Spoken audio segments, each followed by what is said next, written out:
อ่อนล้าเจ็บมาไม่มีใครอยากบอกให้รู้ไว้ฉันจะอยู่เคียงข้างเธอ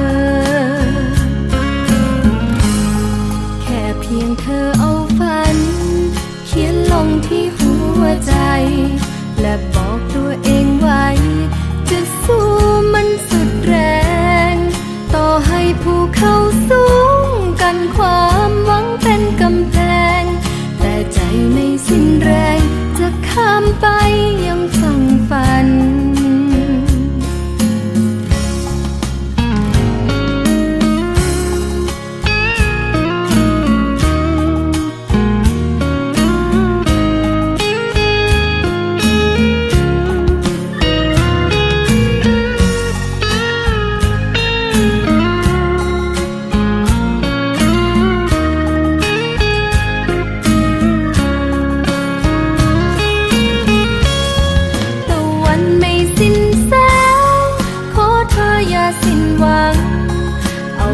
เป็นพลัง